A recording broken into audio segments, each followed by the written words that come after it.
A Texas-based Ghanaian pastor has stabbed his wife 40 times to death. I'm here to give you the full details as to why this particular pastor did it. And before we get into it, subscribe to the channel, turn on the post notification. I publish new content every day. Once you've done all this, each time I post, a notification will pop up on your phone notifying you about the upload.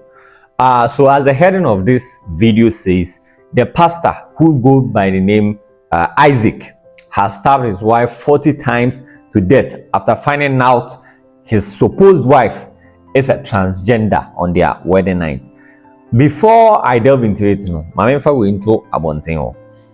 Most of the pastors in the world, when they go for the training, and today I'm going to say, as a pastor or as a man of God, you will need to marry your wife, or you need to perform the necessary rites before you are able to sleep with her. That's what the pastors they believe in. But in this, we don't believe in that. That's why we are going to have sex with you before we will marry you. Until the process of dating now, we'll have this kind of transactions, Baby bunny be and I don't blame the pastor. Say we senka pastor no or having any way before so worry your banner. Maybe he could have found out. Nenka winning and kenkoba. But as it stands now, no major media house have covered this news. If I talk about no major media house, I'm talking about the CNN, the BBC, the Al Jazeera, and all that. But now, they believe in, and I say, the basis of this story, blog sites and tabloids, posty. And with the first page that this story is trending, there could be an iota of truth in it, because in every story we ever say is circulating, there's some truth in it. I don't think that somebody would wake up, first off on a picture, idea better blog site say this is what he has done, knowing fully well so on. Yeah. So once this particular story has come out, it means say something of that sort has happened. Let's go and watch the video of one of the media houses in Ghana explaining how the incident happened and then all that transpired. When we are back, we are going to be discussing more. Now, this story is a very disturbing story. Ghanaian pastor in Texas arrested for stabbing transgender wife to death. Good evening, Mikhail. Hello, Paul. Is it true, though? So, information at this time is quite scant because it just happened. As at now, he's in police custody. I've not found major news outlets reporting on this. So as of now, we've had what we would call blog sites, tabloids, and so on. So it is most likely true because a lot of people are talking about it. But we've not found major news sites talk about it. BBC has not said anything about it. CNN has not. It's just Ghanaian sites that talk about things in the US and so on. So for now, maybe it's gossip. But it is information. It's beginning to look like it's true. Okay. Yes.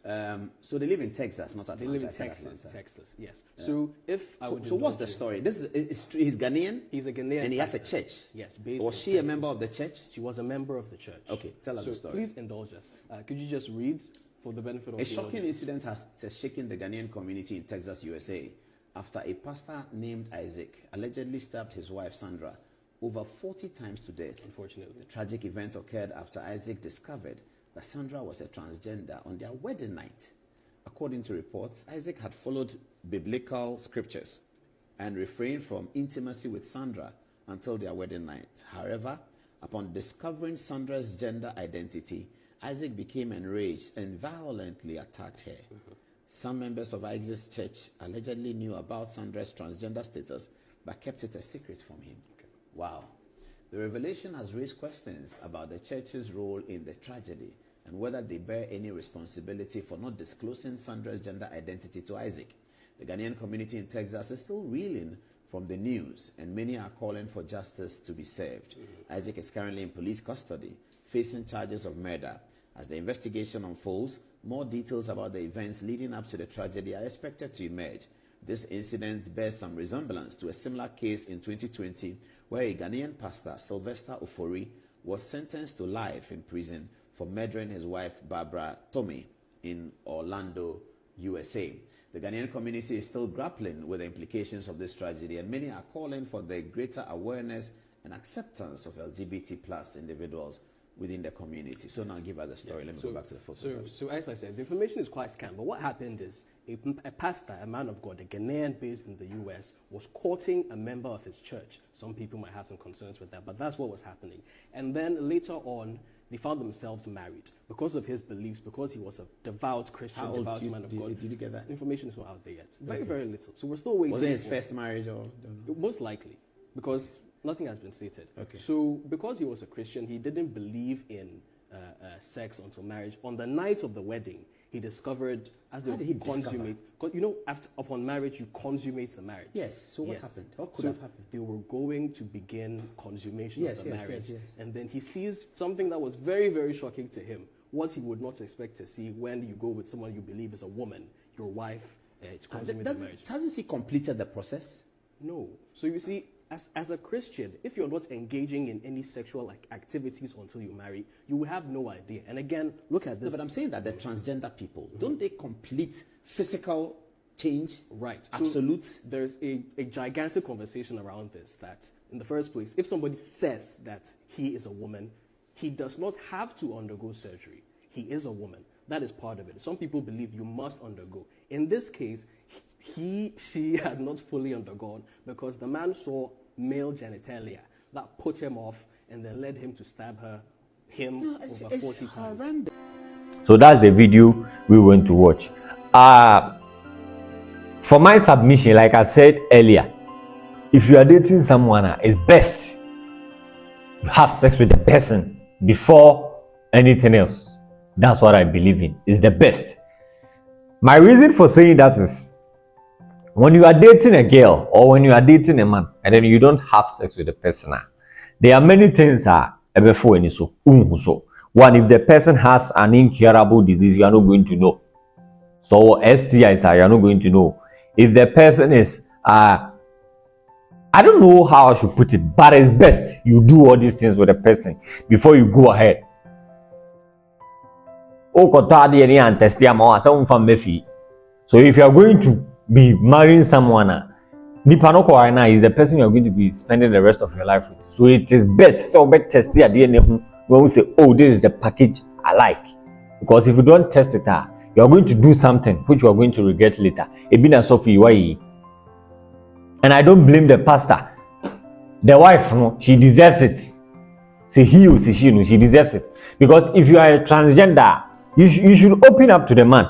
Because we have people they have I don't know how I should put it, homosexual desires, they desire this kind of people. Some are into men, some are into women, some are into transgenders and all that. So maybe oh I'm not a woman, I'm a transgender. He comes forward, he goes his way. You don't have to deceive him into marrying you. And I also so suffer. You are a man of God. What fantasy him? God is with us, and who is here? So what are we going to do? What are we going to do? And then stabbing someone 40 times. It means when it means you were really angry. The best thing you could do is say on your wedding night, when you saw you're transgender, period. You cancel the marriage. Now call baby. Now you have done the unthinkable. If this story comes out to be true, you're going to spend the rest of your life in jail. We be to mass sentence for life with no possibility for parole because what take life. And then stabbing will be 3 times the court police in Bremer in the law. It means intentionally now, but only 40 times. Not just try intentionally. Let me know what you think about this story. A pastor killing his transgender wife because he found out his wife is a transgender on their wedding night. Let me know what you think about it. Was the pastor right for doing that? And then was the lady right for hiding such information from the pastor? Let me know your submission in the comment section. Don't forget to subscribe and then turn on the post notification. I publish new content every day. Thank you for joining me, and then see you on my next video. Bye.